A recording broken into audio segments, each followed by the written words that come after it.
नमस्कार। एस्ट्रोमेटा में आपका स्वागत है। आज हम जिस टॉपिक पे हम बात करेंगे, एक बहुत एक व्यूअर ने एक सवाल पूछा था कि किसी का मंगल अगर 10वें घर में हो और उच्च का हो जाए तो क्या रिजल्ट रहेगा। ये बहुत इंपॉर्टेंट सवाल है। इसके बारे में अगर आप बीपीएचएस या बाकी क्लासिक्स बुक्स पढ़ेंगे जो एस्ट्रोलॉजी की है, तो उसमें ये बताया गया है कि जैसे शुक्र छठे घर में नीच का, बुध 12वें घर में नीच का, शनि पहले घर में नीच के, घर घर का क्यों बता रहे हैं। इसके दो मेथड है। पहला मेथड आपको ये समझना होगा, जितनी भी बुक्स है वो यही बात कह रही है कि घर के हिसाब से कोई भी प्लेनेट अगर खराब हो जाता है, नीच का हो जाता है, तो उसे नीच का माना जाता है। पर अब एक बहुत बड़ा इंपॉर्टेंट फैक्टर है कि ये रिजल्ट्स कैसे देते हैं। देखिए, सबसे इंपॉर्टेंट चीज है कि घर के हिसाब से जो भी प्लेनेट नीच के हो जाते हैं वो जिंदगी भर रिजल्ट देते हैं, और राशि के हिसाब से जो भी प्लेनेट नीच के या उच्च के होते हैं वो उसी महादशा के अंदर, जैसे मंगल नीच का है चौथे घर में या 10वें घर में, तो वो महादशा में मंगल की आएगी तो ही नीच के रिजल्ट देंगे। और एक दूसरा चीज एक समझने का है, मान लीजिए किसी का शनि उच्च का है, शनि उच्च का सही जगह बैठा है, मगर वहीं पे शुक्र छठे घर में आ जाए तो क्या होगा। ये किसी व्यूअर ने अभी एक मेरे को रिसेंटली एक सवाल पूछा कि मेरा शनि उच्च का है और शुक्र छठे घर में बैठा है तो क्या रिजल्ट आएंगे। देखिए, शनि शुक्र की तुला राशि में उच्च का होता है। अगर वो छठे घर में बैठेगा तो शनि को स्ट्रेंथ नहीं मिल पाएगी उसके कारण। तो सबसे इंपॉर्टेंट है कि क्या उसकी रेमेडी की जा सकती है।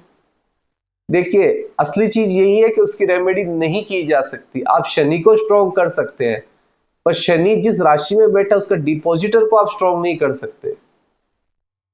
पर कुछ ऐसी रेमेडीज है जो काम करती है। तो आज मैं हर एक प्लेनेट के बारे में आपको बताता हूं कि कैसे नीच के घर के हिसाब से अगर कोई प्लेनेट नीच का हो जाए और उच्च का हो, उच्च राशि में हो पर नीच के घर में हो, तो क्या रिजल्ट्स होने चाहिए। तो सबसे पहले हम सूर्य की स्टार्ट करते हैं। सबसे पहला प्लेनेट सूर्य ही है जो सबको रोशनी देता है। सूर्य फर्स्ट हाउस में उच्च का माना जाता है। तो सबसे पहले आपको यही सोचना है कि जब भी सूर्य फर्स्ट हाउस में होगा तो इंसान बहुत ज्यादा ईगोइस्ट इंसान होगा, अपनी अपनी बातों पे बहुत अटल रहेगा, राजा की तरह सोच रहेगी, कभी किसी चीज में हार नहीं मान सकता, अथॉरिटी लेने वाला इंसान रहता है वो, और अच्छा पोजीशन मिलता है उसको। अब सवाल ये आता है, अगर तुला राशि में सूर्य पहले घर में है तो उसके रिजल्ट्स क्या आएंगे। तो उसका आपको मैं एकदम एग्जैक्ट आंसर देता हूं।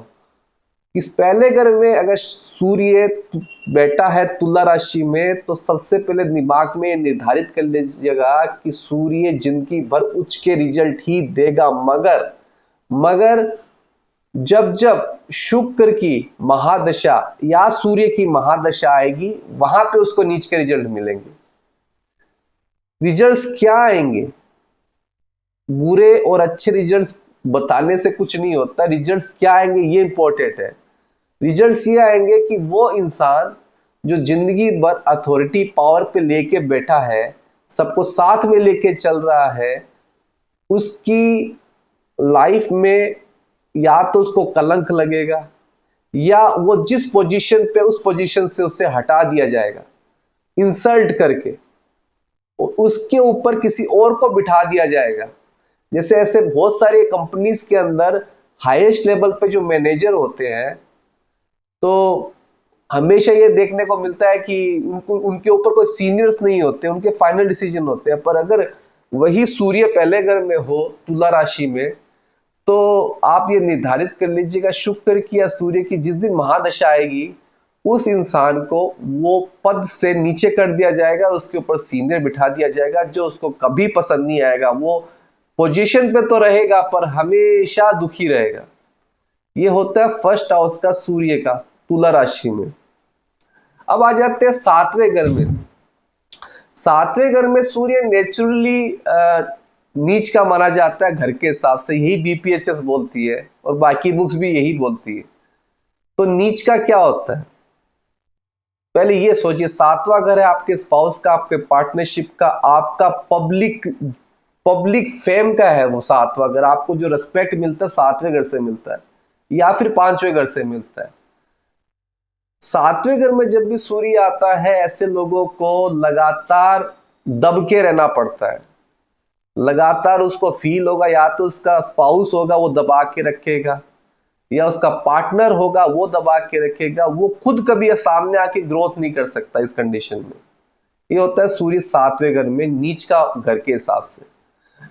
अब वही मान लिया जाए सूर्य उच्च का है और सातवें घर में है, तो क्या रिजल्ट्स आने चाहिए। तो सूर्य अगर उच्च का है सातवें घर में, तो ये हमेशा ध्यान रखिएगा कि जिस दिन मंगल की महादशा आएगी या सूर्य की महादशा आएगी, उस टाइम में ये आदमी अपने करियर में राइजिंग करेगा, बहुत ऊंचा पद मिलेगा, बहुत अच्छा, मतलब आप ये कह सकते हैं अथॉरिटी वाला पावर मिलेगा। मगर ये सिर्फ महादशा में आने से ही होगा।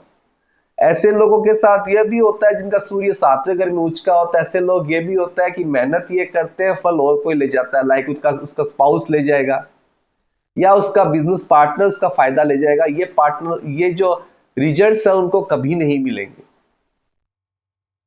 तो ये है सूर्य का। अब रेमेडियल पार्ट पे अगर आप आते हैं कि सूर्य को ठीक कैसे किया जाए। देखिए, सूर्य को ठीक करने के बहुत सारे तरीके हैं। उसमें से एक तरीका ये भी है कि लगातार सूर्य को पानी चढ़ाइए। अब पानी चढ़ाने का तरीका लोगों का थोड़ा मिसकंसेप्शन है, उसको दूर कर देता हूँ। सूर्य अगर सातवें घर में है और आपको स्ट्रॉन्ग करना है तो राइट हैंड में एक तांबे का कड़ा जरूर पहनना चाहिए।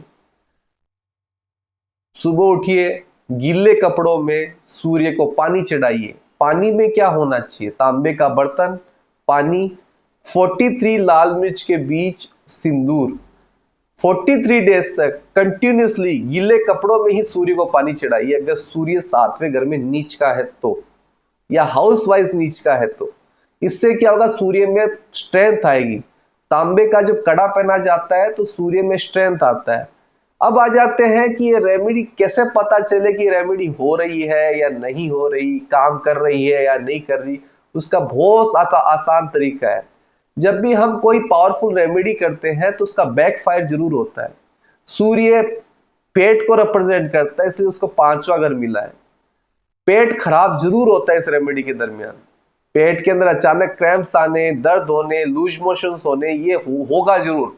अगर ये रेमेडी काम कर रही है तो 43 डेज के अंदर अंदर ये प्रॉब्लम आएगी जरूर। अब दूसरा एक सबसे बड़ा रेमेडी है कि उसको रूबी पहनना, रूबी उसको जरूर पहनना चाहिए। रूबी स्टोन बहुत इंपॉर्टेंट स्टोन है। आप जितने राजा महाराजा थे उन्होंने रूबी स्टोन पहने हैं। इवन कई लोगों के सब बड़े बड़े सर के ऊपर ताज में भी रूबी के बड़े बड़े स्टोन थे, कि रूबी सूर्य को डिनोट करता है।